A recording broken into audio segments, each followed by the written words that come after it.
రాజధాని అమరావతిలో కీలకమైన సీడ్ యాక్సెస్ రోడ్డు విస్తరణ పనులకు సంబంధించి ఉండవల్లిలో ఉద్రిక్తత నెలకొంది.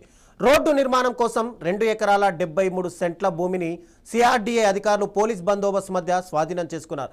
పొలాల్లోకి జేసీబీలతో వెళ్లి పంటలు తొలగించే ప్రయత్నం చేయడంతో కొద్దిగా ఉద్రిక్తత నెలకొంది.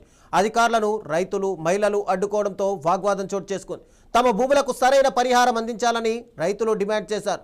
మరోవైపు విజయవాడను అమరావతి కోర్ క్యాపిటల్తో అనుసంధానించే ఈ సీడ్ క్యాపిటల్ రోడ్డు పనులు వేగంగా కొనసాగుతున్నాయని సిఆర్డీఏ అధికారులు తెలిపారు.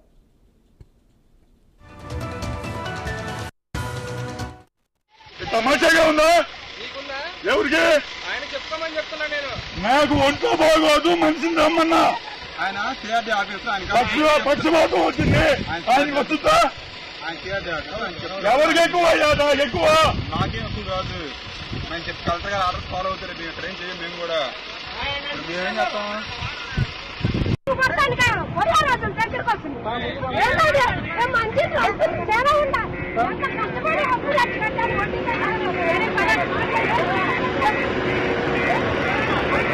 ఈసారికి చేద్దాం, రోడ్డు కింద ఇస్తా.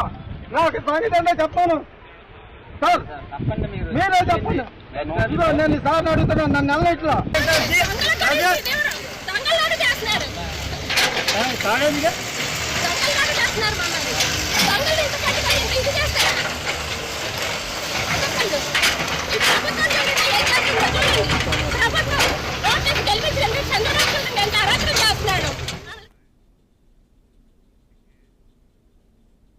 నైన్ ప్లస్ న్యూస్లో స్మాల్ బ్రేక్.